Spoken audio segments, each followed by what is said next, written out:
ಎಷ್ಟೊಂದು hospital admission ಆಯ್ತಾ? 4 ಸರಿ ಆಯ್ತು. 4 ಸರಿ ಆಯ್ತು. ಅದು ಜಾಸ್ತಿನೇ ಆಯ್ತು. ಜಾಸ್ತಿನೇ ಆಯ್ತು. ಯಾರಿಗೂ ಕಂಪ್ಲೇಂಟ್ ಮಾಡಿಲ್ಲ ನೀವು? ಯಾರು ಬಂದಿಲ್ಲ. ನಮ್ಮ ಫ್ರೆಂಡೊಬ್ಬರು ಬಂದಿದ್ರು ಮಾತಾಡ್ಸ್ಕೊಂಡ್ರು. ಅವರಿಗೆಲ್ಲ ನಂಬಲ್ಲ. ಓಹೋ ಹೋ ಹೋ ಹೋ. ಹಾಂ, ಆಯುರ್ವೇದಿಕ್ ಯಾಕೆ ಹೋದ್ರಿ, ಬೇಗ ವಾಸಿ ಆಗಲ್ಲ. ಬಾಯಿ ಮುಚ್ಕೊಂಡಿದ್ದೆ ದೋಗಮ್ಮ ಬೇಕಾಗಿತ್ತು. ಅವ್ರ ಫ್ರೆಂಡ್ ಒಬ್ಬರಿಂದ ಆಗಿದೆ. ಹಾಂ ಹಾಂ ಹಾಂ. ಈ ಜನಗಳಿಗೆ ಹುಟ್ಟು ಮೂರ್ಖ ಜನಗಳು. ಇಂಗ್ಲಿಷ್ ಮೆಡಿಸಿನ್, ಇವ್ರಿಗೆ ಇಂಗ್ಲಿಷ್ ಮೆಡಿಸಿನ್ಸೇ ಬೇಕು. ಕಿಡ್ನಿ ಹೋಗ್ಬೇಕು, ಲಿವರ್ ಹೋಗ್ಬೇಕು, ಪ್ಯಾಂಕ್ರಿಯಾಸ್ ಹೋಗ್ಬೇಕು, ನರಗಳು ಡ್ಯಾಮೇಜ್ ಆಗಬೇಕು, ಲಕ್ಷಾಂತರ ರೂಪಾಯಿ ದುಡ್ಡು ಹೋಗಬೇಕು, ಸಾಯಬೇಕು. ಇವ್ರ ಮೈಂಡ್ ಸೆಟ್ಟು ಬ್ರಿಟಿಷ್ ಅವ್ರು ಬಂದ ತವಿಂದ ಒಂದು 60-70 ವರ್ಷದ ತವಿಂದ ಅವ್ರಿಗೆಲ್ಲ ಹುಚ್ಚಿಡ್ಕೊಬಿಟ್ಟಿದೆ ಇವ್ರು ನಮ್ಮ ಇಂಡಿಯನ್ಸ್ಗೆ.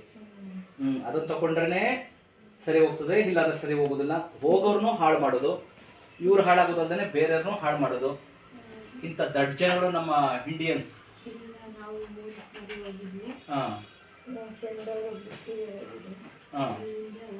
ಮತ್ತು ಸಾವಿರಾರು ಜನ ನನ್ನ ಹತ್ರ ಟ್ರೀಟ್ಮೆಂಟ್ ತಗೊಂಡವರು, ಡಿಸ್ಕ್ ಬಲ್ಜಿಂಗು, ಡಿಸ್ಕ್ ಸ್ಲಿಪ್ಪು, ಸಯಾಟಿಕದವರು, BP, sugar, thyroid, cholesterol, Parkinson's, varicose veins, lumbar spondylitis, cervical spondylitis, PCOD, PCOS, irregular period, kidney stone, gall bladders, ಇವರೆಲ್ಲ ಹೆಂಗೆ ಕ್ಯೂರ್ ಆದ್ರಂತೆ? ಮತ್ತೆ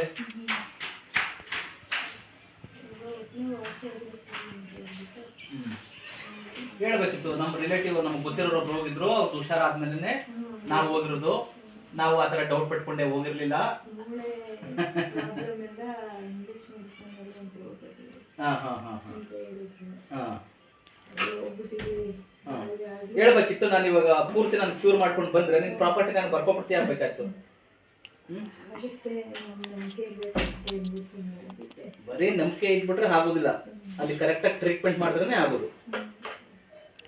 ನಿಮ್ಮದು ಪ್ರಾಬ್ಲಮ್ಸು ಏನು ನಿಮಗೆ ಈಗ ಹರ್ನಿಯೇಟೆಡ್ ಆಗ್ತಿದೆ, ಡಿಸ್ಕ್ ಬಲ್ಸ್ ಆಗಿದೆ, ಅದನ್ನು ಸರಿ ಮಾಡಿದ್ರೇ ಸರಿ ಹೋಗೋದು.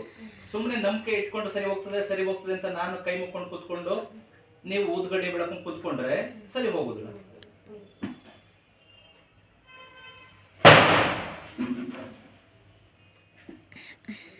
ಎಷ್ಟಾದರೂ ಬುದ್ಧಿ ಬರಲಿಲ್ವಲ್ಲ ಇವರಿಗೆ.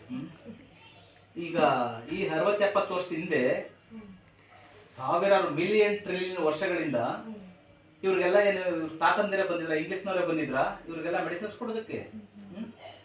ಆಯುರ್ವೇದ, ನಾಟಿ ವೈದ್ಯ, ಸಿದ್ಧೌಷಧ, ಇದೆಲ್ಲ ಕೋಟ್ಯಾಂತರ ವರ್ಷಗಳಿಂದ ಈ ಇಂಗ್ಲಿಷ್ನವರೇ ಬಂದಿದ್ರ. ಈ ಇಂಗ್ಲಿಷ್ ಮೆಡಿಸಿನ್ಸೇ ತಗೊಂಡು ಇವರೆಲ್ಲ ಉದ್ಧಾರ ಆಗ್ತಿದ್ರ. ಅವರೆಲ್ಲ ಬದುಕ್ತಿರ್ಲಿಲ್ವಾ? 200 ವರ್ಷ, 300 ವರ್ಷ, 150 ವರ್ಷ, 100 ವರ್ಷ ಬದುಕ್ತಿದ್ರು. ಇವ್ರು ಇಂಗ್ಲಿಷ್ ಮೆಡಿಸಿನ್ ತಗೊಂಡು 30-40 ವರ್ಷಕ್ಕೆ ಸಾಯ್ತಿದ್ದಾರೆ. ಅದ್ರ ಜೊತೆಗೆ ಒಂದು ಮೆಡಿಸಿನ್ಸ್ಗೆ ತಗೊಂಡು ರಕ್ತ ಕಾಯಿಲೆ ಬರ್ತಿದೆ. ಆದರೂ ಈ ಜನ ಬುದ್ಧಿ ಬಂದಿಲ್ಲ.